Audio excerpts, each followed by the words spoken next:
आपलं second सेमिस्टरचे online classes सुरू झालेले आहेत आणि यापैकी एक महत्त्वाचा सब्जेक्ट जो आहे तो अलाइड लॉज या सब्जेक्टमध्ये मार्गदर्शन करण्यासाठी आपल्यासोबत श्री महेंद्र खरात सर आहेत. खरात सरांची ओळख आहेच आपल्या सर्वांना. सर स्वतः प्राध्यापक आहेत. सर ॲडव्होकेट सरांना म्हणता येईल आणि कायद्याचं असं खूप गाढ ज्ञान आणि विशेषतः सहकारी कायदे या विषयामध्ये सरांचं खूप प्राधान्य आहे. तर सरांचं आपल्या सर्वांच्या वतीने एकदा स्वागत करूया. सर खूप खूप स्वागत ICM पुणेच्या टीम मध्ये आणि आजचं आपलं सेशन सुरू करावं अशी विनंती प्लीज. सर्वांना सप्रेम नमस्कार. आवाज येतोय सर? हो सर, नमस्कार सर. येस आवाज येतो, क्लिअर आहे. आज जे आपण आहे त्यामध्ये अलाइड लॉज, आताच आपण सरांनी बोडके सरांनी सांगितलं की अलाइड लॉ याचा अर्थ काय आहे तर संबंधित कायदे. जसं आपण सहकारामध्ये काम करतो तर सहकार या बाबतीमध्ये सहकार कायदा 1960, नियम 1961 हे तर आपल्यासाठी आहेतच. त्याचबरोबर सहकार क्षेत्रामध्ये काम करत असताना इतर काही महत्वाचे केंद्र सरकारचे, राज्य सरकारचे कायदे हे सुद्धा आपल्याला उपयोगी पडतात. आणि अलाइड लॉज याचा अर्थ संबंधित कायदे, म्हणजे सहकार कायद्याबरोबरच इतर संबंधित कायदे आपल्याला अभ्यासाला यामध्ये आहेत. आणि यामध्ये आज आपण जो घेणार आहोत तो आहे भारतीय करार कायदा. भारतीय करार कायदा जो आहे 1872 मध्ये आलेला आहे. आणि भारतीय करार कायद्यामध्ये आपण जर पाहिलं तर कराराचं महत्व काय आहे किंवा कराराचे आपल्याला जर अभ्यासक्रम आपण पाहिला तर या भारतीय करार कायद्यामध्ये आपल्याला एकूण 1 ते 75 कलम जे आहेत ही कायद्यामध्ये आहेत. या कायद्याची सुरुवात 1 सप्टेंबर 1872 मध्ये झालेली आहे. या कायद्यामध्ये आपल्याला सर्वसाधारण तत्वे 1 ते 75 मध्ये दिलेली आहेत,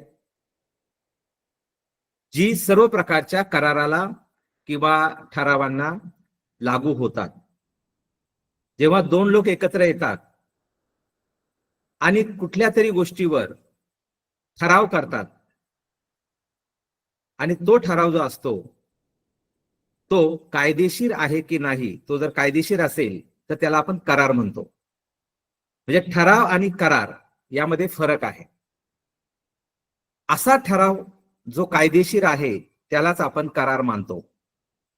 आणि त्यामुळे भारतीय करार कायदा जो आहे तो आपल्याला यामध्ये मुख्यतः 2 लोक जेव्हा एकत्र येतात, एक प्रस्ताव देणारा आहे आणि दुसरा जो आहे तो प्रस्ताव स्वीकारणारा आहे.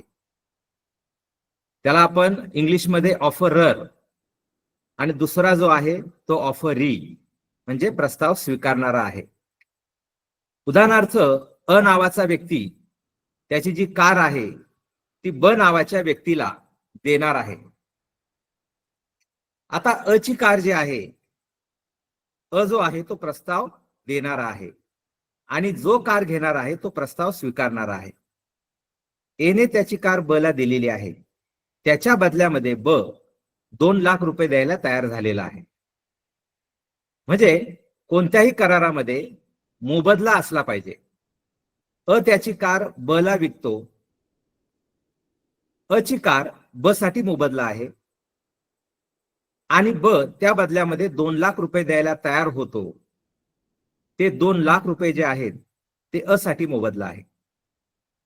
म्हणजे करार जो आहे तो व्यापारी दृष्टिकोनातून केला जातो. धर्मादाय दृष्टिकोनातून किंवा मित्रत्वाचे संबंध असतील किंवा कौटुंबिक संबंध असतील तर तिथं करार कायदा हा लागू होत नाही. आणि त्यामुळं जेव्हा व्यापार विषयक लोक एकत्र येतात, म्हणजे साधारण जर आपण असं म्हटलं की जन्मापासून मृत्यूपर्यंत आणि मृत्यूनंतर सुद्धा व्यक्तीला कराराचा सामना करावा लागतो. जसं की जन्म झाल्यानंतर जेव्हा हॉस्पिटलमध्ये एखादा जन्माचा दाखला काढला जातो किंवा हॉस्पिटलमध्ये नोंदणी केली जाते, तिथं सुद्धा आपल्याला एकमेकांमध्ये डॉक्टर आणि आपल्यामध्ये देणं घेणं होत असतं. अगदी व्यक्तीचा मृत्यू जरी झाला तरी मृत्यूनंतर आपण जे काही स्मशानभूमीत सामान आणतो ते सुद्धा कोणाकडून तरी घेऊन येतो, कुणीतरी त्याला मोबदला देतो, त्या बदल्यामध्ये ते दिलं जातं. आणि त्यामुळे मानवी जीवनामध्ये किंवा ज्याला आपण समाज म्हणतो, समाजामध्ये करार कायद्याचं अतिशय महत्व हे आपल्याला मानता येईल.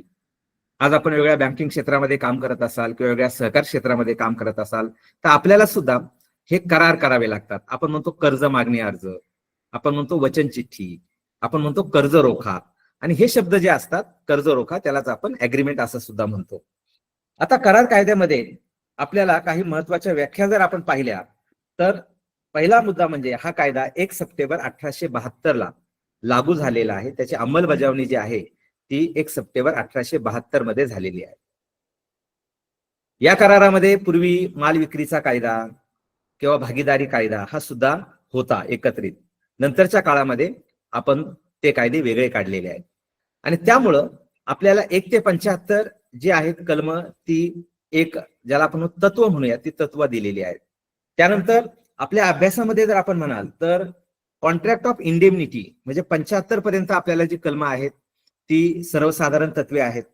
त्यानंतर आपल्याला जर आपण एखादा नुकसान भरपाईचा करार किंवा हमीपत्र किंवा बॉन्ड आपण तयार करतो आणि त्यासाठी आपल्याला 124 आणि 125 हे कलम त्यामध्ये दिलेलं आहे. सुरुवातीला आपण आपली जी 1 ते 75 कलम आहेत आणि त्यामध्ये आपल्याला कोणती महत्वाची कलम आहेत ते आपण पाहणार आहोत. तर हा कायदा 1 सप्टेंबर 1872 रोजी सुरू झालेला आहे. या कायद्यामध्ये काही व्याख्या आपल्याला दिलेल्या आहेत. जसं की सगळ्यात पहिलं करार म्हणजे काय आहे तर सेक्शन 2 कंसामध्ये एच, सेक्शन 2 सबक्लॉज एच, त्याला आपण सेक्शन 2 सबक्लॉज एच मध्ये करार म्हणजे काय आहे तर कायद्याने अंमलबजावणी करता येणारा ठराव, असा ठराव की जो कायद्याने अंमलबजावणी करता येतो त्याला आपण करार म्हणतो. मग कायद्याने अंमलबजावणी म्हणजे नक्की काय तर या कायद्याच्या कलम 10 मध्ये असं म्हटलेलं आहे की कोणता कायदा हा कायद्याने अंमलबजावणी करता येतो, कोणता ठराव हा कायद्याने अंमलबजावणी करता येतो. त्यामध्ये पहिला मुद्दा आहे की दोन्ही पक्षकार प्रस्ताव देणारा आणि प्रस्ताव स्वीकारणारा हे प्रौढ असावेत.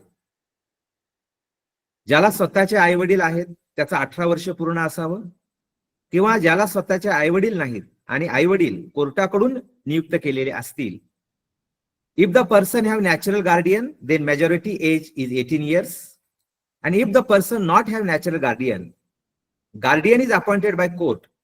जेव्हा एखाद्या व्यक्तीला स्वतःचे आईवडील नसतात आणि न्यायालयाकडून पालक नेमला जातो तेव्हा कायद्याप्रमाणे प्रौढ वय जे आहे ते 21 वर्ष धरलेलं आहे.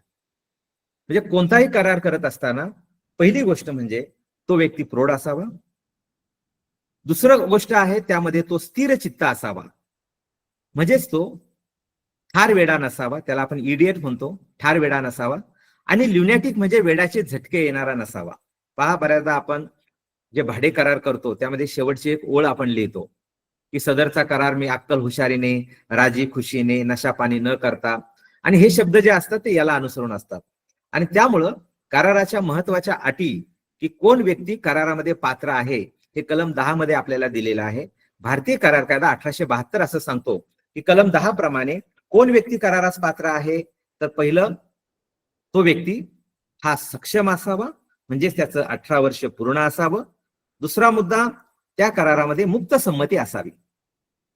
आता मुक्त संमती याचा अर्थ काय बरं तर जेव्हा आपण एखाद्याबरोबर करार करत असतो, उदाहरणार्थ 90 वर्षाच्या व्यक्तीशी तुम्ही करार केलाय, त्याची जमीन ताब्यात घेतली, त्याच्यावर तुम्ही कर्ज दिलं, तर मग एखादा वकील असं म्हणू शकतो की माझ्या आशिलाला 90 वर्षाचा आहे, त्याला काहीच कळत नाहीये, he is not able to understand, त्याला समजत नाही की आपण काय करार करायचा.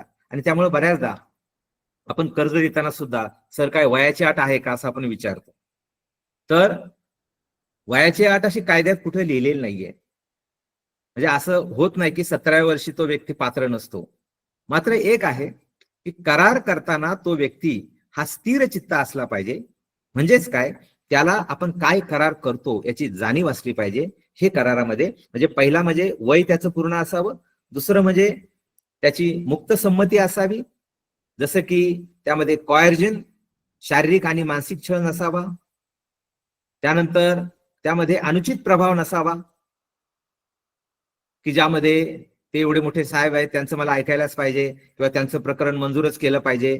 आणि त्यामुळं असा जो दबाव असतो मानसिक दबाव की त्या दबावापोटी एखादा करार केला जातो त्याला अनुचित प्रभाव म्हणतो. किंवा एखादा व्यक्ती आपल्याला काहीतरी चुकीच्या माहित्या देतो माहितीचा विपर्यास करणे, खोटी माहिती देणे किंवा कायद्याची चूक असते आणि त्यामुळं मुक्त संमती ही सुद्धा करारामध्ये असली पाहिजे. करारामध्ये मोबदला असला पाहिजे.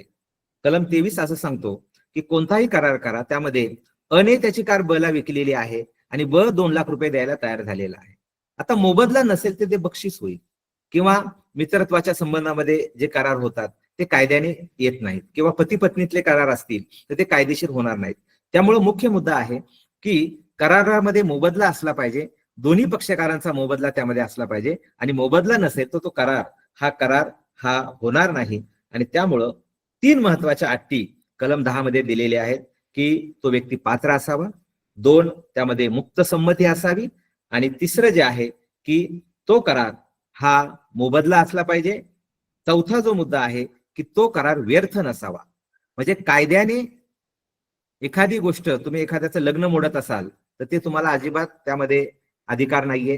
त्यामुळं एखाद्याचं लग्न मोडण्यासाठी आपल्याला करार करता येणार नाहीये किंवा एखादा व्यापार करतोय तर मग कायद्याप्रमाणे त्याला तो व्यापार करण्याचा भारतामध्ये कुठेही अधिकार आहे.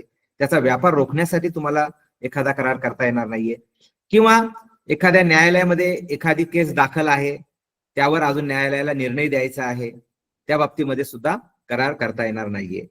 किंवा एखादा व्यक्ती समजा वसुली अधिकारी आहे आणि जी काही वस्तू विकायची आहे ती वस्तू विकण्यासाठी तो स्वतः वसुली अधिकारी त्यामध्ये बोली बोलत आहे की समजा एखादा फ्लॅट असेल तर वसुली अधिकारी स्वतः पण म्हणतो 40 लाख, कारण वसुली अधिकाऱ्याला त्या ठिकाणी एक न्यायाधीश म्हणून काम करायचं आहे.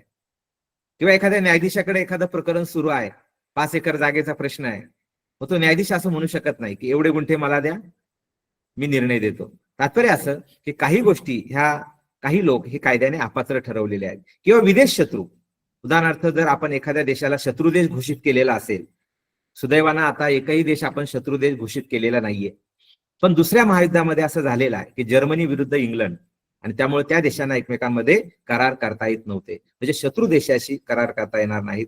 किंवा अशक्यप्राय गोष्ट की जे शक्यच नाहीये, उदाहरणार्थ लोणावळ्याला फिरायला गेलेत आणि मग ब ला म्हणतो की मी आता माझी जी 2 व्हीलर आहे ती 50 फूट अशी उंचावरून या ब्रिजवरून त्या ब्रिजवर नेणार आहे, तुम्हाला 50,000 देणार का? आणि दुर्दैवानं तो असा कोसळलेला आहे की 1000 फूट दरीमध्ये कोसळलेला आहे. तर इथं आपल्याला नुकसान भरपाई मिळणार नाहीये, कारण जे अशक्य गोष्टी आहे त्यासाठी आपण करार करत आहात. आणि त्यामुळे यामध्ये आपण पाहिलं की कलम 2H असं सांगतं की सर्व ठराव हे करार नसतात. All agreements are not a contract. मग agreement enforceable by law is a contract. म्हणजे असे ठराव की जे तुम्हाला न्यायालयामध्ये जाऊन दाद मागता येतात त्यालाच आपण करार म्हणतो. ठराव आपण अनेक करतो, पण सर्व ठराव हे कायदेशीर नसतात. आणि त्यामुळं कोणते ठराव कायदेशीर असतात हे कलम 10 मध्ये आपल्याला दिलेलं आहे. तर ते आपण यामध्ये पाहिलं. आता इथं आपले जे महत्वाचे संस्थापक आहेत करार कायद्याचे, त्यांचं नाव आपल्याला सर फ्रेडरिक पोलॉक यांनी असं म्हटलेलं आहे की कायदेशीररित्या अंमलबजावणी करणारे सर्व ठराव हे करार असतात. आणि तीच जी काही सर फ्रेडरिक पोलॉक यांची जी व्याख्या आहे तीच आपण आपल्या कायद्यामध्ये घेतलेली आहे. आणि आपल्या कायद्यामध्ये सेक्शन 2H प्रमाणे कायद्याने अंमलबजावणी करता येण्याजोगा ठराव त्याला आपण करार म्हटलेला आहे. काही महत्वाच्या व्याख्या सुद्धा आपल्याला यामध्ये आहेत, जसं की सेक्शन 2A मध्ये आपल्याला प्रस्ताव म्हणजे काय आहे हे दिलेलं आहे. त्यानंतर एक व्यक्ती जेव्हा दुसऱ्या व्यक्तीला प्रस्ताव देतो त्याला वचन म्हटलं जातं, हे 2B मध्ये म्हटलेलं आहे.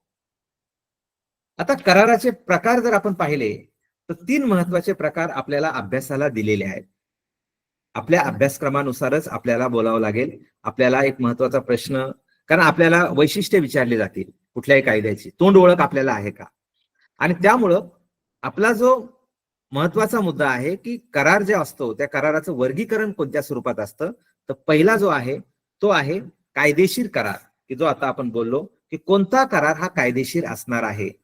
कलम 10 प्रमाणे जेव्हा करारामध्ये पहिली गोष्ट म्हणजे करार करणाऱ्या व्यक्ती पात्र आहेत, सक्षम आहेत. दुसरी गोष्ट, करारामध्ये मुक्त संमती आहे, म्हणजेच करार हा धाक दाखवून केलेला नाहीये किंवा अनुचित प्रभाव पाडून केलेला नाहीये किंवा बेकायदा गोष्टींबाबत किंवा बेकायदा व्यक्तींनी करार केलेला नाहीये किंवा बेकायदेशीर उद्देश नाहीये. हा दुसरा मुद्दा आहे. त्यानंतर कायद्यामध्ये मुक्त संमती असावी आणि कायद्यामध्ये मोबदला असावा, तर त्याला आपण म्हणतो कायदेशीर करार. म्हणजे आपण एका ओळीत जर म्हणायचं ठरलं तर कायदेशीर करार म्हणजे काय, तर कायदेशीर करार किंवा ज्याला आपण व्हॅलिड कॉन्ट्रॅक्ट म्हणतो म्हणजेच काय, कलम 10 प्रमाणे जेव्हा ठरावामध्ये अटींचं पालन केलं जातं त्याला आपण कायदेशीर करार म्हणतो, त्याला आपण व्हॅलिड कॉन्ट्रॅक्ट म्हणतो. यानंतर दुसरा शब्द आलेला आहे की वाईड कॉन्ट्रॅक्ट म्हणजे काय, VOID, वाईड कॉन्ट्रॅक्ट. आता वाईड कॉन्ट्रॅक्ट याचा अर्थ आहे व्यर्थ ठराव. व्यर्थ ठराव याचा अर्थ असे ठराव की जे कायदेशीररित्या अंमलबजावणी करता येण्याजोगे नाहीत, त्याला आपण म्हणतो बेकायदेशीर करार. आता बेकायदेशीर करार याचा अर्थ काय, की समजा आपण एखाद्याबरोबर पैंज लावलेली आहे किंवा एखाद्याचा व्यापार उधळून लावण्यासाठी आपण करार करत आहात, किंवा दोन व्यक्ती आहेत त्या प्रौढ आहेत आणि ते लग्न करतायत, त्यांचं लग्न रोखण्यासाठी किंवा मोडण्यासाठी आपण एकत्र आलेला आहात, किंवा जे काही आपल्या सार्वजनिक धोरण आहे त्या धोरणाच्या विरोधामध्ये आपण वागत असाल तर असे करार हे व्यर्थ मानले जातात. उदाहरणार्थ लहान बालकांशी केलेले करार. Agreement with minor is wide एब इनिशियो असा शब्द वापरला जातो. लहान बालकांशी केलेले करार जे असतात ते व्यर्थ मानले जातात. आणि त्यामुळं व्यर्थ ठराव म्हणजे काय आहे, तर असे ठराव की जे बेकायदेशीर असतात.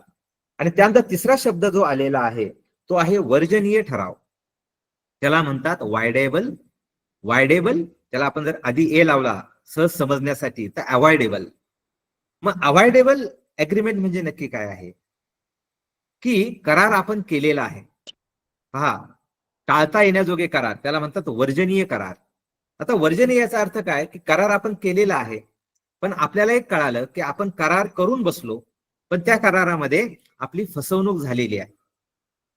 म्हणजे तीन महत्वाचे मुद्दे येतात की त्यामध्ये बळजबरीने केलेले ठराव, की ज्यामध्ये भारतीय न्याय संहिता किंवा भारतीय दंड संहिता पूर्वीचं नाव आहे त्यामध्ये धाक दपटशा. उदाहरणार्थ आपण CID मध्ये पाहिलं असेल की कुणाला तरी एखाद्या महिलेला सांगितलं जातं की हे गर किंवा ब्राऊन शुगर तू त्या व्यक्तीला पोचव, आणि मग ती व्यक्ती पकडली जाते.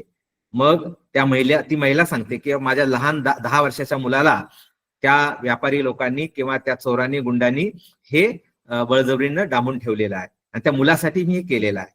म्हणजे एखाद्या करारामध्ये जेव्हा धाक दाखवून करार केले जातात तर ते जे करार आहेत अशा वेळी आपल्याला न्यायालयात जावं लागतं आणि न्यायालयामध्ये सांगावं लागतं की जज साहेब आता मला याच्यातून न्याय द्या.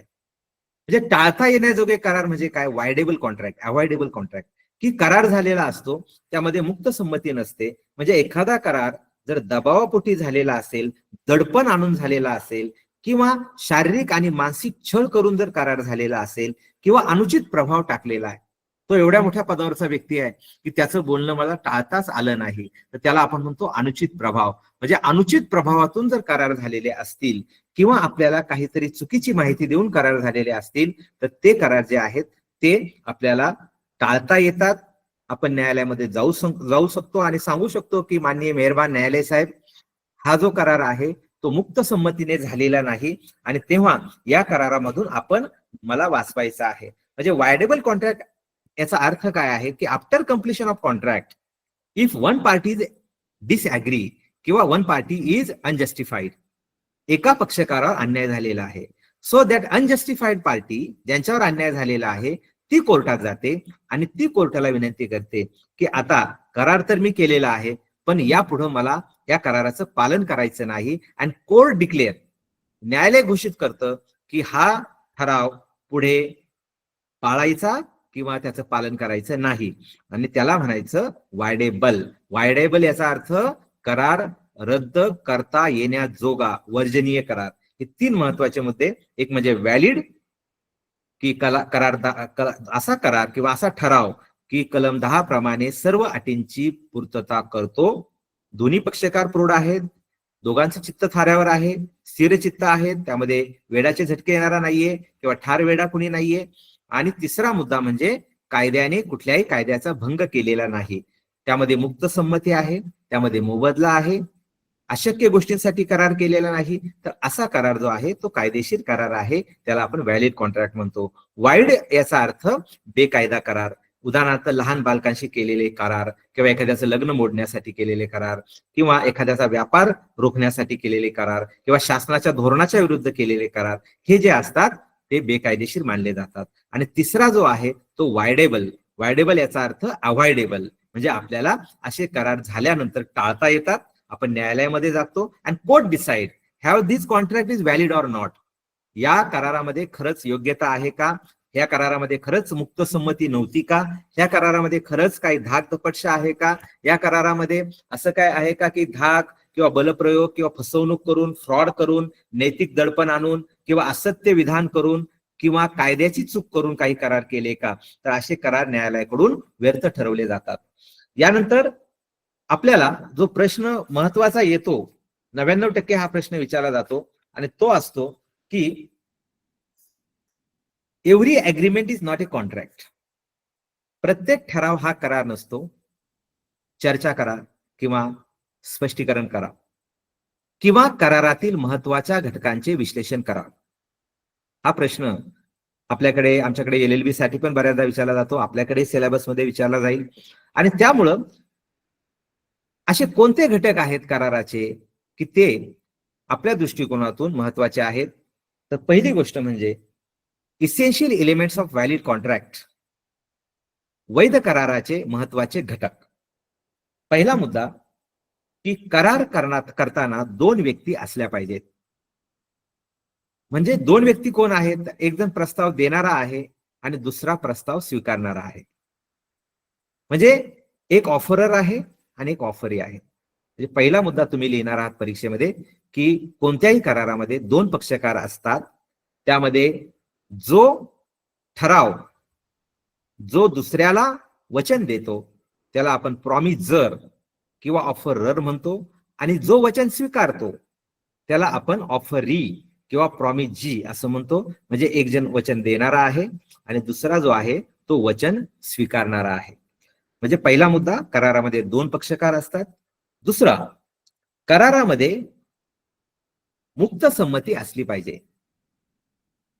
म्हणजेच करार करत असताना त्यामध्ये शारीरिक आणि मानसिक छळ नसावा, त्यामध्ये अनुचित प्रभाव नसावा, त्यामध्ये फ्रॉड ज्याला म्हणतात की आपण वस्तुस्थिती लपवून ठेवणे किंवा अफरातफर करणे असा करार नसावा, कायद्याने ठराव योग्य असावा, आणि कायद्याच्या दृष्टिकोनातून तो अशक्य असा ठराव नसावा, अशक्य गोष्टींसाठी तो ठराव नसावा. त्यानंतर करारामध्ये कायदेशीर संबंध असावे. आता कायदेशीर संबंध म्हणजे जेव्हा 2 लोक असतात, एक वचन देणारा आहे आणि दुसरा वचन स्वीकारणारा आहे, यांच्यामध्ये व्यापारी संबंध असावेत, कायदेशीर संबंध असावेत. ते एकमेकांचे मित्र नसावेत किंवा पती पत्नी नसावेत. उदाहरणार्थ, पतीने सांगितलं की तुला मी तुझ्या वाढदिवसाला कार देईल, आणि पत्नीनं ते विचारात घेतलं आणि पत्नीचा वाढदिवस आला आणि पतीने कार दिली नाही. तर पत्नी कोर्टात गेली की माझ्या पतीनं मला वचन दिलं होतं वाढदिवसाला. तर न्यायालयानं यामध्ये असा करार जो आहे तो व्यर्थ ठरवलेला आहे, कारण त्यामध्ये पती पत्नीचे संबंध किंवा मित्रत्वाचे संबंध, अ नावाच्या मित्रानं ब नावाच्या मित्राला घरी बोलवलं की तुला मी जेवायला पार्टी देणार आहे, आणि तो काय मित्र गेलाच नाही, तर अ नावाचा व्यक्ती ब कडून तो पार्टीचा खर्च वसूल करू शकत नाही. कारण मित्रत्वाचे संबंध असतील किंवा घरगुती संबंध असतील तर अशा ठिकाणी करार कायदा लागू होत नाही. त्यामुळे दुसरा महत्वाचा मुद्दा आहे की कायदेशीर संबंध जे आहेत ते असले पाहिजेत. म्हणजे पहिला मुद्दा आहे 2 व्यक्ती असाव्यात, एक प्रस्ताव देणारा आहे, दुसरा प्रस्ताव स्वीकारणारा आहे. दुसरा मुद्दा आहे कायदेशीर संबंध असावेत, मित्रत्वाचे संबंध नसावेत, घरगुती संबंध नसावेत, तर व्यापारी संबंध असावेत. तिसरा मुद्दा आहे मुक्त संमती असावी. म्हणजेच काय, तर त्यामध्ये धाक तपस्या नसावा, त्यामध्ये बलप्रयोग नसावा, त्यामध्ये कुठल्याही व्यक्तीनं फ्रॉड केलेला नसावा, त्यामध्ये कपटभाव नसावा, फसवणूक नसावी. चौथा मुद्दा आहे की त्यामध्ये कराराची पात्रता असावी. आता पात्रतेसंबंधित कलम 10 आपण बोललो की पात्रते संबंधित 3 महत्वाचे मुद्दे आहेत. एक आहे तो व्यक्ती प्रौढ असावा, म्हणजेच त्या व्यक्तीचे स्वतःचे आई वडील असतील तर करार करताना त्याचं 18 वर्ष पूर्ण असावं. त्याला स्वतःचे आई वडील नसतील आणि न्यायालयाकडून आई वडील नियुक्त केले असतील तर 21 वर्ष पूर्ण असलं पाहिजे. त्यानंतर दुसरा मुद्दा, तो व्यक्ती स्थिरचित्त असावा किंवा सुज्ञ असावा, तो इडियट नसावा, ठारवेडा नसावा. आता ठारवेडा म्हणजे काय बरं? तर जे आपण स्टँडवर वगैरे लोक पाहतो की त्यांना कशाची कपड्याची वगैरे अजिबात शुद्ध नसते, म्हणजे असा व्यक्ती की he is not able to understand what is the effect or the consequences of the contract. करार आपण कुणाशी करतोय, कशाशी करतोय, करारामध्ये आपलं काय भलं होणार आहे याची ज्याला अजिबात जाणीव नसते, तर तो आपण ठारवेडा म्हणतो. म्हणजे सुज्ञ असला पाहिजे, म्हणजे एकतर तो ठारवेडा नसला पाहिजे किंवा वेडाचे झटके येणारा नसावा. उदाहरणार्थ, त्यानं काही मद्यप्राशन केलेलं असेल किंवा काही मादक पदार्थांचं सेवन केलेलं असेल किंवा तो मानसिकदृष्ट्या काहीतरी औषध त्यांनी घेतलेलं असेल आणि त्या काळात तुम्ही करार करताय, तर ते करार हे व्यर्थ मानले जातील. नशा पाणी केलेली असताना आपण त्याच्याशी करार करायचे नाहीये. तर ही कराराची पात्रता आहे. आणि कोणत्याही कायद्याच्या विरुद्ध करार नसावा. त्यानंतर करारामध्ये मोबदला असावा. हा सुद्धा कराराच्या एक महत्वाच्या अटीचा भाग आहे. आता यामध्ये अने त्याची कार ब ला विकली आहे, विकायला तयार झालेला आहे, ब त्याच्या बदल्यामध्ये 2 लाख रुपये द्यायला तयार झालेला आहे. म्हणजे अ ची कार ब साठी मोबदला आहे आणि ब त्या बदल्यामध्ये 2 लाख रुपये द्यायला तयार झालेला आहे, म्हणजे ते 2 लाख अ साठी मोबदला आहे. म्हणजे करारामध्ये मोबदला असला पाहिजे. If there is a no consideration, that is not a contract. म्हणजे करार म्हटल्यानंतर मोबदला हा असलाच पाहिजे. उदाहरणार्थ, आपण बँकेमध्ये एखाद्याशी जेव्हा अग्रीमेंट करतो, जेव्हा आपण म्हणतो की आमच्याकडून कर्ज घ्या, मग प्रस्ताव देणारा कोण आहे? आपल्याला वाटतं प्रस्ताव देणारा आपण आहोत. तर प्रस्ताव देणारा तो व्यक्ती आहे की ज्याला कर्ज पाहिजे. आणि जेव्हा आपले मॅनेजर साहेब ते कर्ज मंजूर करणार, म्हणजे मॅनेजर साहेबांनी तो प्रस्ताव स्वीकारलेला आहे. आणि त्यामुळं करारामध्ये सुद्धा जेव्हा आपण एखादं कर्ज प्रकरण मंजूर करतो, तेव्हा जो कर्ज प्रकरण म्हणतो की मला कर्ज पाहिजे, जो वचन चिठ्ठी करून देतो, तो कर्जदार जो आहे तो प्रस्ताव देणारा आहे. आणि आपण जर त्याचं कर्ज मंजूर केलं तर आपण त्याचा प्रस्ताव स्वीकारलेला आहे. आणि त्यामुळं प्रस्तावामध्ये एक जण हा प्रस्ताव देणारा आणि दुसरा प्रस्ताव स्वीकारणारा आहे. त्यामुळे करारामध्ये मोबदला असला पाहिजे. आता कर्जदाराचा मोबदला काय आहे? त्याला कर्ज मिळणार आहे. आपल्या बँकेचा मोबदला काय आहे? तर आपलं सुद्धा, ज्याला म्हणतो की आपली मालमत्ता जी आहे ती त्यामध्ये वाढ होणार आहे, आपल्याला त्या व्याजापोटी रक्कम मिळणार आहे आणि त्यामुळं दोघांचाही त्यामध्ये फायदा असला पाहिजे. हा, दोघांचा फायदा नसेल तर ते बक्षीस होईल किंवा दान होईल. आणि दान किंवा बक्षीस किंवा धर्मादाय कारणासाठी करार कायदा नाहीये. त्यामध्ये दोघांचाही फायदा आहे, आर्थिक फायदा आहे आणि त्यामुळं तिथं करार आपण लागू करतो. त्यानंतर कायदेशीर हेतू असावा. म्हणजे हेतू लबाडीचा नसावा किंवा जनहिताच्या विरुद्ध नसावा किंवा सरकारनं काय धोरण आखलेलं आहे त्याच्या विरोधामध्ये, किंवा नकली नोटा बनवायच्या आहेत म्हणून तुम्ही एकत्र आलेला आहात, किंवा बॉम्ब बनवायचा आहे म्हणून एकत्र आलेला आहात, किंवा दारू बनवायची आहे म्हणून एकत्र आहात. तुम्ही ठराव करू शकता ते, परंतु ते बेकायदेशीर आहेत. कारण का? त्यामध्ये तुम्ही सार्वजनिक हिताच्या विरुद्ध वागत आहात, सार्वजनिक शांततेच्या विरुद्ध किंवा सार्वजनिक धोरणाच्या विरुद्ध आपण वागत असतो. त्यानंतर करार हा व्यर्थ नसावा. आता व्यर्थ कराराच्या मध्ये आपण जर पाहिलं तर एक 2-3 महत्वाचे अटी त्यामध्ये सांगितलेल्या आहेत. कलम 26 असं सांगतं की कोणतेही लोक जर मेजर एज किंवा प्रौढ व्यक्ती असतील तर त्यांच्या विवाह रोखण्यासाठी आपण करार करू शकत नाही. कलम 27 असं सांगतं की जेव्हा एखादा व्यक्ती व्यापार करतो तेव्हा त्या व्यापार रोखण्यासाठी तुम्ही करार मोडीत काढण्यासाठी एकत्र येऊ शकत नाही. कारण भारतीय आपली जी राज्यघटना आहे त्यामध्ये आपल्याला व्यापार स्वातंत्र्य दिलेलं आहे. आता उदाहरण, एखादा जेनरिक औषधं विकतो, मग बाकीच्या मेडिकलवाल्यांना राग येतो कारण 200 रुपयाची गोळी हा 2 रुपयात विकतो, मग याचं दुकान बंद पाडावं म्हणून बाकीचे मेडिकल शॉपवाले एकत्र आले. तर ते तुम्हाला करता येणार नाहीये, कारण प्रत्येकाला व्यापार स्वातंत्र्य आहे. आणि त्यामुळं अशा पद्धतीनं कलम 27 प्रमाणे एखादा व्यापार करत असताना त्या व्यापाराला रोखण्यासाठी तुम्ही करार करू शकत नाही. त्यानंतर कलम 28 प्रमाणे प्रतिबंधित ठराव की जे कायद्याने बेकायदा मानलेले आहेत, एखाद्या कायद्याचा विरोध करून, कायद्याच्या तरतुदीचं उल्लंघन करून बेकायदा गोष्टींसाठी आपल्याला करार करता येणार नाही. कलम 29 प्रमाणे अनिश्चित गोष्टींसाठी करार करता येणार नाहीये. उदाहरणार्थ, 2 मित्र फिरायला गेलेले आहेत लोणावळ्याला आणि शेजारी शेजारी 2 ब्रिज आहेत आणि मग एक जण म्हणतो की ती 2 व्हीलर मी आता त्या ब्रिजवर जम्प करणार आहे आणि त्या बदल्यामध्ये तुम्हाला 10,000 रुपये दे. आणि यामध्ये त्याचा जीव गेलेला असेल किंवा तो कुठं पडलेला असेल किंवा जरी त्याने उडी मारली तरी पण त्या करारामध्ये ते, ज्याला म्हणतो की अशक्यप्राय गोष्टींसाठी करार केलेला आहे आणि त्यामध्ये कायद्यामध्ये कुठलीही आपल्याला नुकसान भरपाई किंवा मोबदला हा मिळणार नाहीये. कलम 30 प्रमाणे पैंजेचा ठराव. आता एक मात्र आहे की जिथं रेस्कोर्स नावाचा प्रकार पुण्यामध्ये आहे, तर तिथं मग ती कायदेशीर मान्यता आहे. किंवा लॉटरी नावाचा प्रकार आहे तर ते लॉटरीला कायदेशीर मान्यता आहे. मात्र एरवी ह्या दोन गोष्टी जर सोडल्या तर भारत जिंकणार का पाकिस्तान जिंकणार म्हणून पैसे लावले, किंवा जुगार खेळतो तर जुगारामध्ये आपलं काय नुकसान झालं आणि मग समोरच्या व्यक्तीविरुद्ध तुम्ही जर गेला कोर्टात तर कोर्ट तुम्हाला त्यामध्ये न्याय देणार नाहीये, कारण कलम 30 प्रमाणे पैंजेचा ठराव जो आहे तो बेकायदेशीर मानलेला आहे. आता त्यानंतर करार जो आहे तो अंमलात येण्याजोगा असावा. अशक्य प्राय गोष्टीसाठी करार केलेला नसावा, की जे शक्यच नाही. उदाहरणार्थ, ही व्यक्ती आता 2 दिवसात जाणार आहे, ऑफ होणार आहे, त्यासाठी 2 मित्रांनी पैसे लावले पैंज की 10 तुला सांगतो की ही व्यक्ती 2 दिवसात जाणार आहे. तसं काय होत नाहीये. तात्पर्य असं की जी गोष्ट अशक्य नाहीये त्या गोष्टीसाठी आपण करार करू शकत नाही, किंवा ज्यामध्ये अटी अनिश्चित आहेत, नरोवा कुंजरोवा, की आपल्याला अटी निश्चित नाहीयेत. उदाहरणार्थ, आपल्याला आपण सांगितलं 5 किलो तेल पाहिजे, पण कोणतं खोबरेल तेल पाहिजे का गोडे तेल पाहिजे का रॉकेल पाहिजे, त्यालाही तेल म्हणतात. ऑइल पाहिजे, मग ऑइल म्हणजे कोणतं पाहिजे. तात्पर्य असं की जेव्हा तुम्ही एखाद्या करारामध्ये किंवा एखादी तुम्हाला कार विकायची आहे आणि त्या मित्राला बोलवता तुम्ही, मग कोणती कार पाहिजे, व्हाईट पाहिजे का ब्लॅक पाहिजे का ब्ल्यू पाहिजे का, आणि आपण निश्चित एकही कार निश्चित करून देत नाही. म्हणजे जेव्हा तुम्ही करार करता तो निश्चित गोष्टीसाठी असला पाहिजे. किंवा व्हाईट कलरची कार आहे, हे 2017चं मॉडेल आहे, ही ब्लॅक कलरची कार आहे, या कंपनीची आहे, म्हणजे आपण बोलताना सुद्धा एक निश्चित गोष्टींसाठी बोललं पाहिजे. आपण काहीतरी मोगम बोललं तर तो करार जो आहे तो करार त्यामध्ये व्यर्थ मानला जाईल किंवा तो बेकायदेशीर करार मानला जाईल. आता काही ठिकाणी करारामध्ये काही औपचारिकता असते, म्हणजे औपचारिकता पूर्ण केली पाहिजे. उदाहरणार्थ, जेव्हा तुम्ही मॉर्गेज करायला जाता एखाद्या बँकेचं, तेव्हा दोघांच्याही सह्या असल्या पाहिजेत, साक्षीदार असले पाहिजेत. किंवा तुम्ही एखादं मॉर्गेज करता तेव्हा दुय्यम निबंधक कार्यालयामध्ये जाऊन आपण त्याचं नोंदणी केली पाहिजे सब रजिस्टरकडे. मग ह्यामध्ये काही अटी असतात. जेव्हा करारामध्ये अटी असतात आणि त्या औपचारिकता आपण पूर्ण केल्या नाहीत तर तो करार मग बेकायदा मानला जाईल.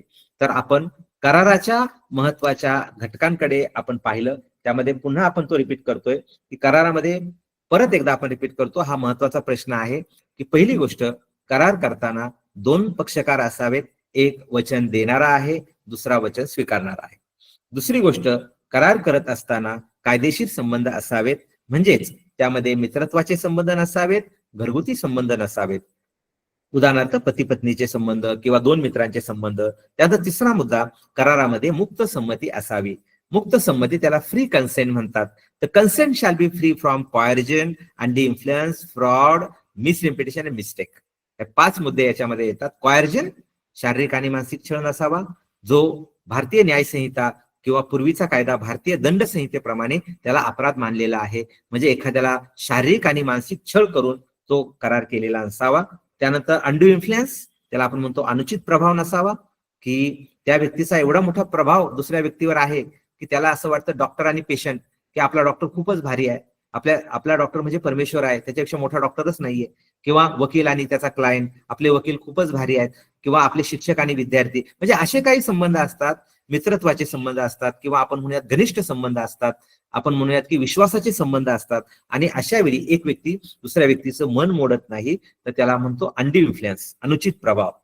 त्याचे केस लॉ पण आपल्याला दिलेली आहे. अल्काड वर्सेस स्किनर नावाची केस आहे, की त्यामध्ये ती महिला ही एका चर्चमध्ये धर्मगुरू असतो, तो सांगतो की तुला प्रभू येशूची भेट होईल आणि तुला एक स्वर्गामध्ये स्वर्ग दाखवला जाईल आणि तू तुझी संपत्ती दान कर. आणि ती संपत्ती ती चर्चला दान करते. 9 वर्ष तिथं शिष्या म्हणून काम करते त्या धर्मगुरूची. पण ना तर तिला स्वर्गाचे दरवाजे मिळत, ना प्रभू येशूची भेट होत.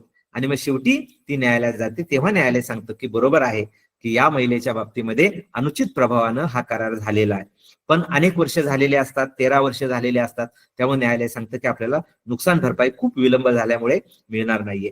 पण अनुचित प्रभाव याचा अर्थ काय, की एक जण वरिष्ठ दर्जाचा आहे, दुसरं कनिष्ठ दर्जाचं आहे, आणि दोघांमध्ये एक मानसिक दडपण एका व्यक्तीवर आहे, की त्या मानसिक दडपणापोटी तो व्यक्ती करार करतो, त्याला म्हणतात अनुचित प्रभाव. त्यानंतर त्यामध्ये फ्रॉड नसावा. आता फ्रॉड या शब्दाचा अर्थ कलम 17 मध्ये आपल्याला दिलेला आहे. म्हणजे 15 मध्ये कॉयर्जन म्हटलेला आहे, शारीरिक मानसिक छळ. 16 मध्ये अनुचित प्रभाव नसावा, 17 मध्ये फ्रॉड नसावा. आता फ्रॉड याचा अर्थ काय आहे, अफरातफर म्हणजे काय, तर कन्सिलमेंट ऑफ फॅक्ट, वस्तुस्थिती लपवून ठेवणे, किंवा अफरातफर, किंवा बोलण्याची गरज होती मात्र तो व्यक्ती बोलला नाही, त्याला सुद्धा फ्रॉड म्हणतात.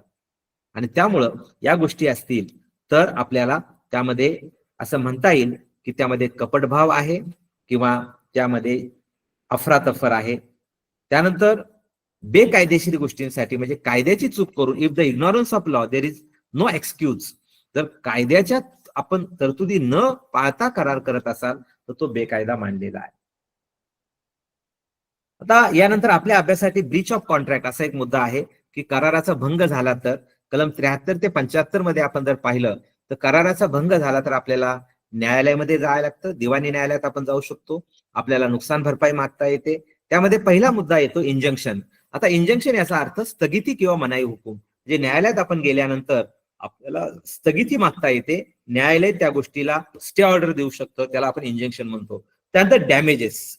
डॅमेजेस याचा अर्थ आपल्याला न्यायालयात जाऊन नुकसान भरपाई जी आहे ती मागता येते. आता करारामध्येच काही आपल्याला विशेष करार या नावानं सुद्धा एक वेगळा आपल्या सिलेबसमध्ये दिलेला आहे. आता विशेष करार याचा अर्थ काय की त्यामध्ये काही प्रत्यक्ष व्यवहारामध्ये काही करार आपल्याला करावे लागतात. जसं की आपण म्हणतो एखादा हमीपत्र लिहून द्या, त्याला कॉन्ट्रॅक्ट ऑफ इंडेमनिटी म्हटलं जातं आणि त्यामुळं ते सुद्धा आपल्याला अभ्यासाला यामध्ये दिलेलं आहे. तर यामध्ये स्पेशल कॉन्ट्रॅक्ट या नावानं आपल्याला जो दिलेला आहे त्यामध्ये स्पेशल कॉन्ट्रॅक्ट मध्ये आपल्याला कॉन्ट्रॅक्ट ऑफ इंडेमनिटी या शब्दांनी आपल्याला एक स्वतंत्र अशा पद्धतीचा टॉपिक त्यामध्ये दिलेला आहे आणि त्यासाठी कलम 124 आणि 125 आपल्याला कॉन्ट्रॅक्ट ऑफ इंडेमनिटीसाठी बोलतं. म्हणजे इथं आपल्याला दुसरा प्रश्न सुरू होतो. म्हणजे आपल्याला एक मोठा प्रश्न जो आहे की वैध कराराच्या महत्वाचे घटक सांगा, तो आपण चर्चा केलेली आहे. यामध्ये आपण व्हॅलिड वैध करार म्हणजे काय, त्यानंतर वाईड व्यर्थ ठराव म्हणजे काय आणि वायडेबल असा ठराव की जो टाळता येण्याजोगा आहे त्याला आपण म्हणतो अव्हॉइडेबल, तर ते आपण पाहिलेलं आहे. आता कॉन्ट्रॅक्ट ऑफ इंडेमनिटी. आता इंडेमनिटी म्हणजे तुम्ही जर कंपनीमध्ये कधी गेलात तर पहा त्या कंपनीच्या एम्प्लॉईला तुम्ही हमीपत्र किंवा बॉन्ड लिहून द्या असं म्हटलं जातं. आता हे बॉन्डचं कारण काय बरं, तर जर ज्याला आपण सेवेमध्ये किंवा कामामध्ये ठेवतो त्याच्याकडून काही नुकसान झालं तर ती नुकसान भरपाई आपण त्या बॉन्डच्या रकमेतून घेत असतो. आणि त्यामुळं आपल्या सर्रास समाजामध्ये जर आपण पाहिलं किंवा व्यापारी जगतामध्ये आपण पाहिलं तर कॉन्ट्रॅक्ट ऑफ इंडेमनिटी किंवा हमीपत्र हे आपल्याला करावं लागतं. त्याला जामीन बॉन्ड म्हटलं जातं. आता कॉन्ट्रॅक्ट ऑफ इंडेमनिटी मध्ये आपल्याला 124 आणि 125 ही दोन कलम त्यामध्ये दिलेली आहेत. म्हणजे आपल्याला 1 ते 75 मध्ये मूलभूत तत्व दिलेली आहेत. ही तत्व आपण एक भाग झाला आपल्या अभ्यासक्रमाचा. दुसऱ्या भागामध्ये जर आपण म्हटलं विशेष करारामध्ये तर त्यामध्ये कॉन्ट्रॅक्ट ऑफ इंडेमनिटी आहे. आता 124 मध्ये आपल्याला एक व्याख्या दिलेली आहे की इंडेमनिटीचा नक्की अर्थ काय आहे. कॉन्ट्रॅक्ट ऑफ इंडेमनिटी म्हणजे काय, जेव्हा एक व्यक्ती आपल्या स्वतःच्या वर्तणुकीमुळे किंवा इतर कुणाच्या तरी वर्तणुकीमुळे जे काय नुकसान होईल ते भरून द्यायला तयार होतो त्याला आपण नुकसान भरपाईचा करार असं म्हणतो. उदाहरणार्थ अ नावाचा व्यक्ती आहे, तो बँकेमध्ये कॅशियर म्हणून कामाला लागणार आहे. अ नावाचा व्यक्ती बँकेमध्ये कॅशियर म्हणून कामाला लागणार आहे.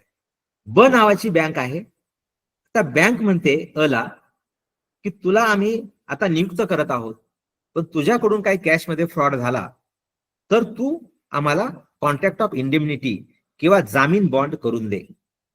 आता यामध्ये अ नावाचा जो कॅशियर आहे तो स्वतःही जामीन बॉन्ड करू शकतो किंवा अच्या वतीने क नावाचा व्यक्ती त्याचा वडील आहे, तो वडील सुद्धा जामीन बॉन्ड करू शकतो की माझ्या मुलानं काही केलं अन तर त्याला मी जबाबदार आहे. म्हणजे जामीन बॉन्ड एकतर तो एखादा व्यक्ती स्वतःही करू शकतो किंवा त्या व्यक्तीच्या वतीनं त्रयस्थ व्यक्ती सुद्धा जामीन बॉन्ड किंवा नुकसान भरपाईचा करार करू शकतो.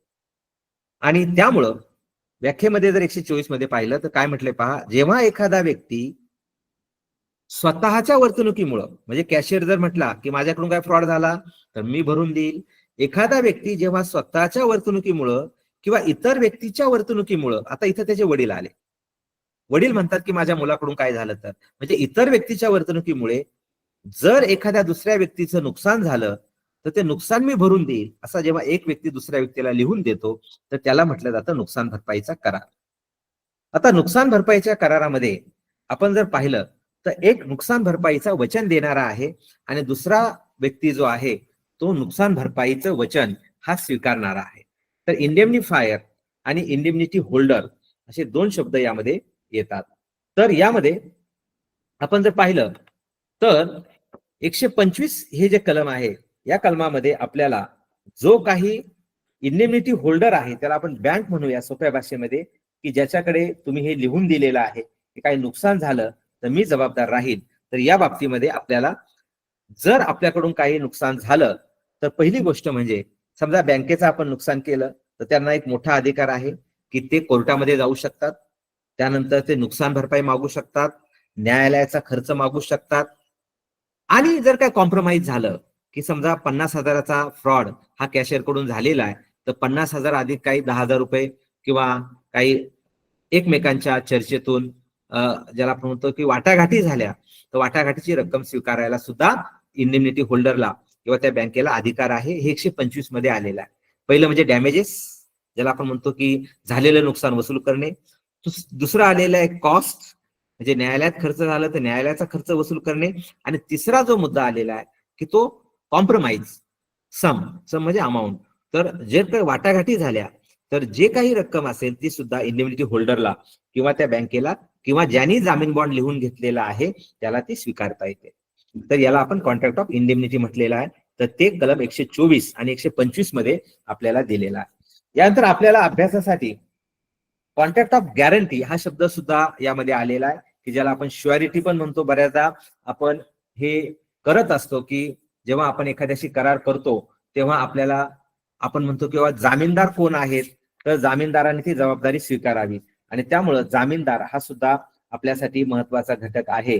आणि यासाठी भारतीय करार कायद्यामध्ये आपल्याला जामीनदाराच्या संबंधी कलम 126 ते 129 मध्ये आपल्याला जामीनदारासंबंधी काही अधिकार यामध्ये दिलेले आहेत. आता जामीनदार हा कोण आहे, तर जामीनदाराची जी व्याख्या आहे ती यामध्ये केलेली आहे. पहा जामीनदार म्हणजे काय आहे, त्याला कॉन्ट्रॅक्ट ऑफ गॅरंटी आपण म्हणतो. तर कॉन्ट्रॅक्ट ऑफ गॅरंटी मध्ये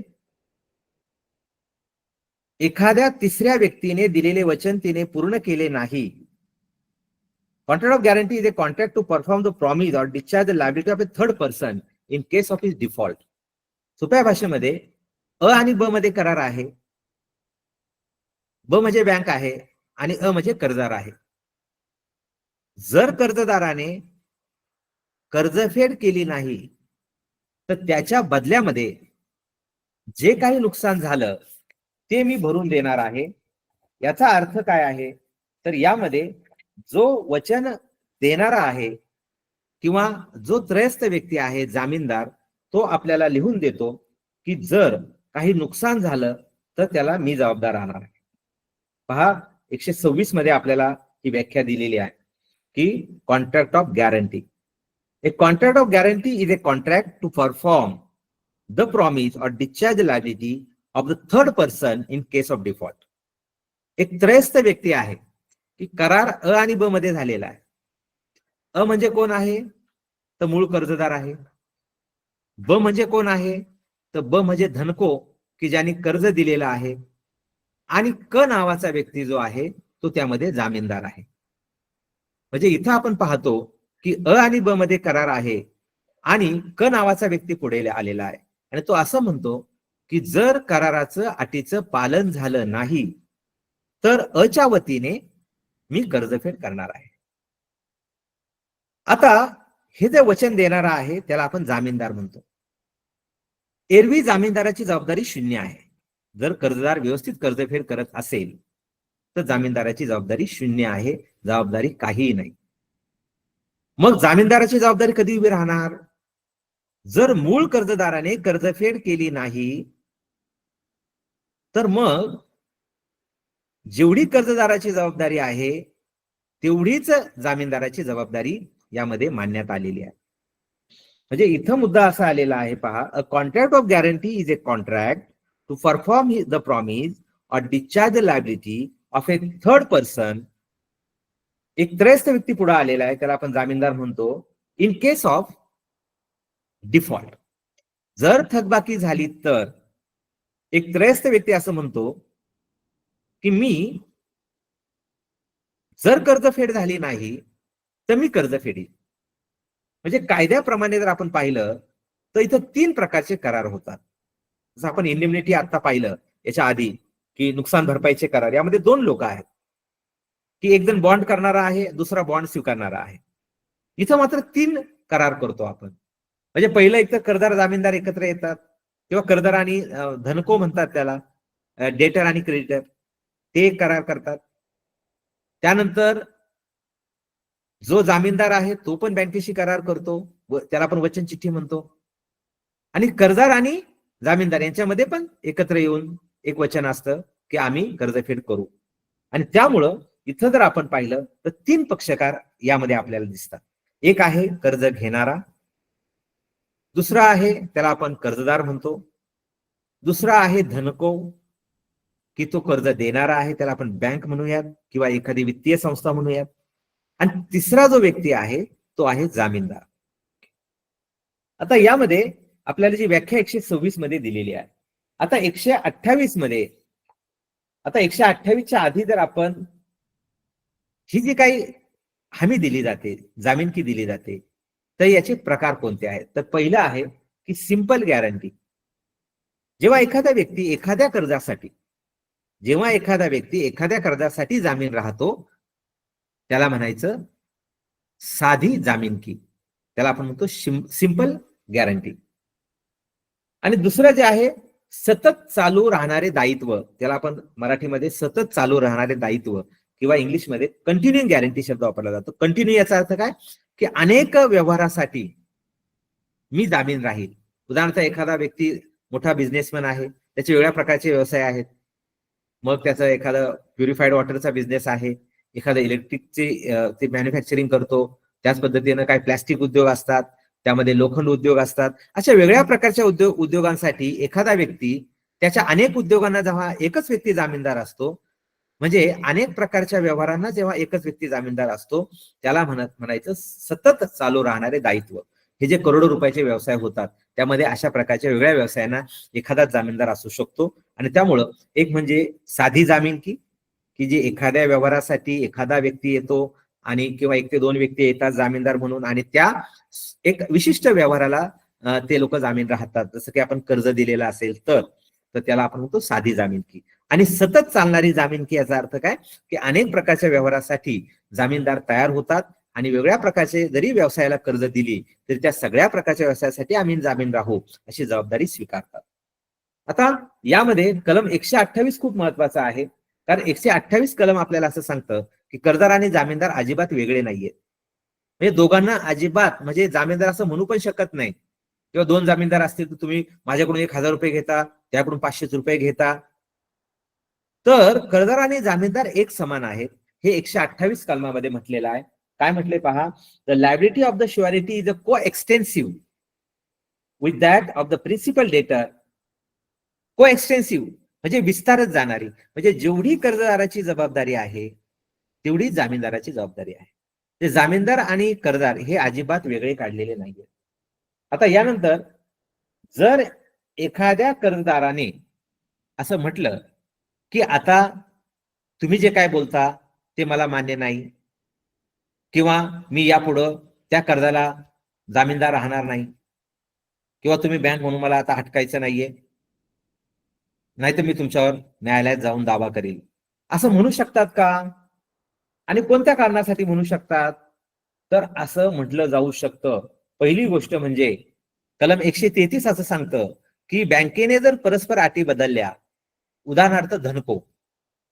आता धनकोने परस्पर अटी बदलल्या म्हणजे काय केलं की समजा एखादं कर्ज 3 वर्ष मुदतीसाठी दिलेलं आहे, आता तो जामीनदार पण 3 वर्ष मुदतीसाठी जामीन राहिलेला आहे. आता तुम्ही परस्पर काय केलं, कोरोनाचा काळ आलाय म्हणून तुम्ही त्याला अजून 2 वर्ष वाढवून दिले. कुणाला? कर्जदाराला. का थकबाकी वाढलेली आहे, त्याचा व्यवसाय बुडालाय, हरकत नाही, आपण काय करू, अजून 2 वर्ष वाढवून देऊ. जसं आपल्याकडे शेती कर्जात रूपांतर असतं की 1 वर्षाचं कर्ज 2 वर्षात फेडा, 3 वर्षाचं कर्ज 5 वर्षात फेडा. असं मात्र एक आहे की तुम्ही जर जामीनदाराची संमती घेतली तर मग जामीनदार जबाबदार आहे. पण जामीनदाराची संमती न घेता धनको म्हणजे आपण म्हणूयात की क्रेडिटर, म्हणजे आपण म्हणूयात आपल्या भाषेमध्ये वित्तीय संस्था किंवा बँक, त्यांनी परस्पर जर अटी बदलल्या तर इथं कलम 133 असं सांगतं. म्हणजे 128 मध्ये जबाबदारी एकसारखी आहे. 128 स्पष्ट सांगतं कर्जदार आणि जामीनदार कायद्याने समान आहेत. जामीनदार आम्हाला कोणत्याच अटी शिकू शकत नाही, तर कारण का कायद्यापुढे दोघेही समान आहेत. म्हणजे जामीनदार म्हटले की त्यांनी संपूर्ण जबाबदारी स्वीकारलेली आहे. पण काही ठिकाणी अपवाद आहे. उदाहरणार्थ 133 असं सांगतं की जर धनकोने परस्पर अटी बदलल्या, उदाहरणार्थ 3 वर्षाचं कर्ज आहे 5 वर्षात टाकलं, किंवा एक रकमी परतफेड योजना सुरू केली, 100 रुपये कर्ज आहे, असं करा 70 रुपये द्या आणि तुम्हाला आम्ही मुक्त करतो, एक रकमी ओटीएस मध्ये तुम्हाला बसवतो. म्हणजे आणि त्यामध्ये जर तुम्ही त्या जामीनदाराला विचारलं तर हरकत नाही, मग ते मान्य आहे. पण जामीनदाराला न विचारता जर धनकोने परस्पर अटी बदलल्या तर कायदा असं सांगतो की जामीनदार त्याच्या जबाबदारीतून मुक्त होतो. यासाठी 133 कलम आहे. दुसरी गोष्ट आहे की जेव्हा एखादा कर्जदार कर्जातून मुक्त होतो, 134 कलम असं सांगतं की जेव्हा एखाद्या व्यक्तीची कर्जफेड होते कर्जदाराची, आपोआप जामीनदाराची जबाबदारी संपुष्टात येते. म्हणजे 134 प्रमाणे release or discharge the principal debtor, जेव्हा मुख्य कर्जदार त्याचे सगळे हप्ते भरतो, आपोआप 134 असं सांगतं की जामीनदाराची जबाबदारी सुद्धा संपुष्टात येते. आपण हा मुद्दा पाहतोय की केव्हा जामीनदार त्याच्या जबाबदारीतून मुक्त होतो किंवा केव्हा जामीनदार कुठल्याही प्रकारे धनकोला रक्कम परतफेड करण्यासाठी बांधील राहत नाही कायद्यानुसार. तिसरा मुद्दा आहे की जर एखाद्या धनकोने जे काही जामीनदाराचे कायदेशीर हक्क आहेत त्याचं पालन न करता कर्ज व्यवहार केलेला असेल, आता सर जामीनदाराचे अधिकार काय असतात हो? तर आपण रिझर्व्ह बँकेचे काही नियम पाहिले किंवा अनेक वेगवेगळ्या प्रकारचे नियम पाहिले कायद्याप्रमाणे. तर पहिली गोष्ट म्हणजे जो कर्जदार असतो त्याला कर्जाच्या अटी, शर्ती आणि नियम समजावून सांगा. नुकतंच गेल्या वर्षी एक प्रकरण परत आलेलं आहे हायकोर्टातून. आता बँकेने काय केलं पहा की कर्जदाराची सही तिथं फुल्या मारलेल्या आहेत. आता वकिलानं हे सांगितलं की जज साहेब, माझ्या आशिलाला यांनी कर्ज प्रकरण वाचूच दिलं नाही. जज साहेब म्हटले काय पुरावा आहे? पहा म्हणे कर्जदाराची सही जिथं आहे त्यांनी फुल्या मारल्यात. मग जज साहेबांनी विचारलं तुम्ही का फुल्या मारल्या? तर बँकेने सांगितलं की बाबा कर्जदाराची सही आम्हाला घ्यायची होती तिथं. मग जज साहेबांनी विचारलं की त्याला त्याची सही करता येत नाही का वाचून, तुम्ही फुल्या मारायची काय गरज आहे? आणि त्यामुळं ते प्रकरण फेटाळलं गेलं.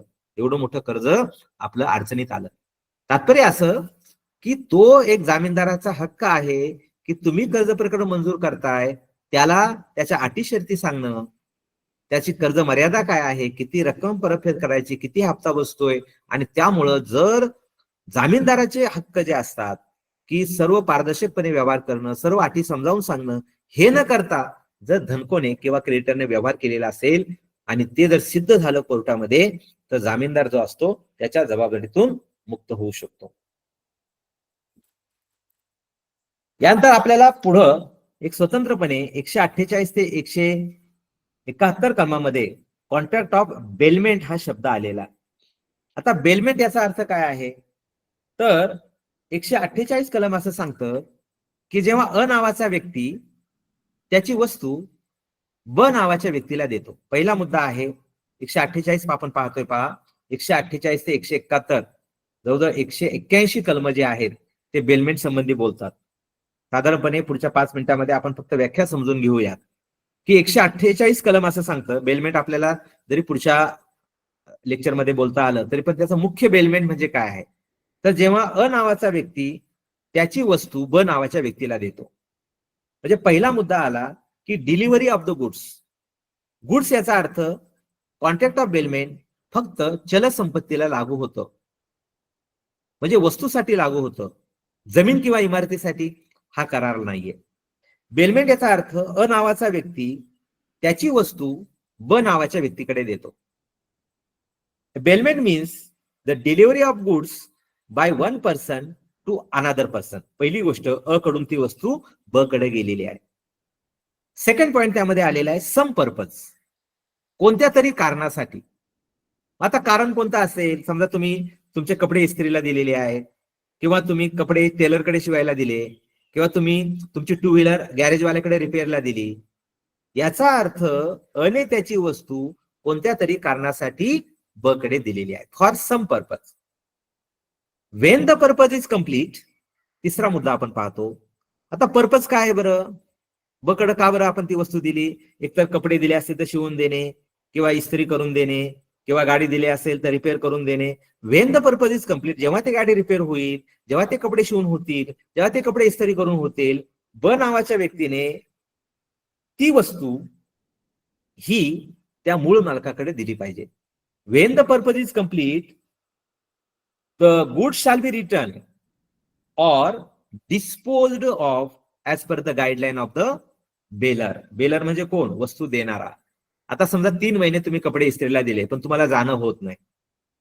मग त्या इस्त्रीवाल्याने बिचाराने त्याला ते कपडे ठेवायला जागा नाहीये, आणि मग तुम्ही फोनवर सांगितलं की तुला काय करायचं ते कर त्या कपड्यांचं, मी काय आम्हाला येऊ शकत नाही. म्हणजे असंही होऊ शकतं की जर मूळ मालकाने काही आदेश दिला, उदाहरणार्थ तुम्ही गॅरेजला एखादी टू व्हीलर दिलेली आहे आणि त्याला एवढा खर्च निघाला की तुम्ही त्या टू व्हीलरवाल्या त्या गॅरेजवाल्याला सांगितलं की त्या असं कर, तू मला तरी विकून टाक. म्हणजे पहिली गोष्ट म्हणजे अने बकडे वस्तू दिलेली आहे, कोणत्या तरी कारणासाठी दिलेली आहे, कारण संपल्यानंतर ती वस्तू परत अकडे द्यायची आहे, किंवा जो मूळ मालक आहे त्याच्या सांगण्याप्रमाणे त्या वस्तूची विल्हेवाट लावायची आहे. तर त्याला आपण बेलमेंट असं म्हणतो. बेलमेंट मध्ये 2 व्यक्ती आहेत, एक बेलर आहे की जो वस्तू ज्याच्या मालकीची आहे, आणि एक बेली आहे की ती वस्तू ज्याच्या ताब्यात गेलेली आहे.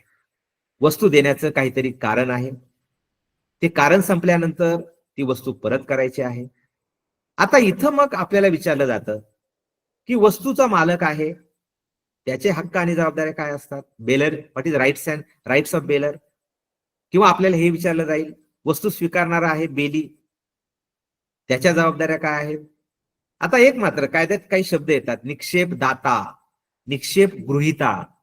आता सर हे गृहीता वगैरे काय आठवणार नाही, बेलर बेली बरं वाटतं, तर तुम्ही ते सुद्धा लिहू शकता, आपल्याला कुणी अडवलेलं नाहीये.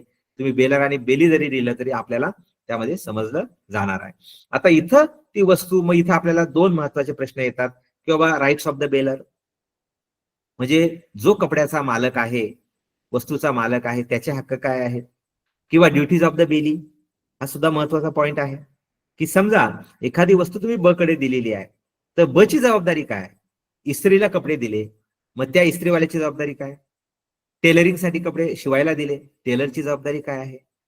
किंवा तुम्ही तुमची टू व्हीलर रिपेअरसाठी दिलेली आहे, मग त्या गॅरेजवाल्याची जबाबदारी काय आहे? म्हणजे पहिला मुद्दा येतो की वस्तूचा जो मूळ मालक आहे त्याची जबाबदारी काय आहे.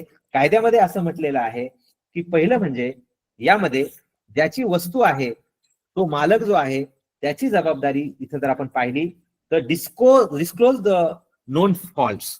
समजा तुम्ही टू व्हीलर रिपेअरला देताय, तर त्यामध्ये काय फॉल्ट आहे, काय रिपेअर करायचंय, की त्याचं ऑइल चेंज करायचंय का, त्याचे बुस्टर बदलायचे आहेत का, त्याचे टायर बदलायचे आहेत का, गाडीमध्ये काय फॉल्ट आहेत, म्हणजे तुम्ही ज्या काही महत्वाच्या गोष्टी आहेत त्या उघड केल्या पाहिजेत. उदाहरणार्थ आमच्या रुपेश सरांनी समजा एक रेशीम साडी आणलेली आहे आणि ती त्यांनी इस्त्रीला दिलेली आहे, आणि इस्त्रीवाल्याने काय केलं तर आपल्या कोळशाची इस्त्री त्याच्यावर चालवलेली आहे. आता रेशीम साडी म्हटल्यानंतर इस्त्री करण्यासाठी तिथं विशिष्ट प्रकारचीच त्यामध्ये एक इलेक्ट्रॉनिक जी इस्त्री, ज्याला आपण म्हणतो की इलेक्ट्रिक इस्त्री असेल, तर त्या पद्धतीनेच ती इस्त्री झालं पाहिजे. किंवा तुम्ही असं सांगितलं की मला आता एक कोट शिवायचा आहे आणि त्यामध्ये अशी अशी बटणं पाहिजेत, तर तशाच पद्धतीने त्यांनी ते केलं पाहिजे.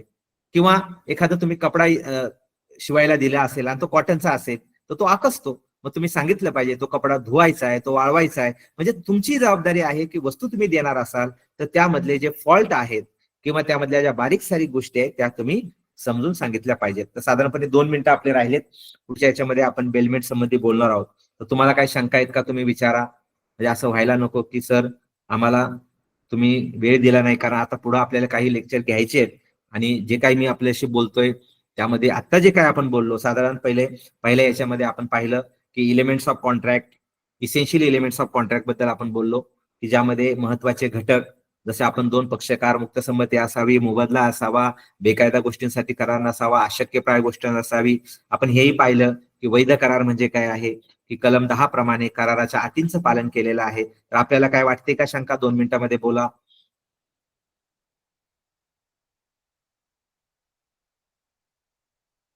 सर आपण जे लेक्चर दिलं ते असं असं झालेलं आहे आणि यामध्ये अशी अशी सुधारणा पाहिजे, असे तुम्ही फ्री माइंड बोलू शकता. काय म्हणणं आहे बोला तुमचं. जो काही मुद्दा आपण घेतोय त्यामध्ये आपल्याला वाटते काय अडचण.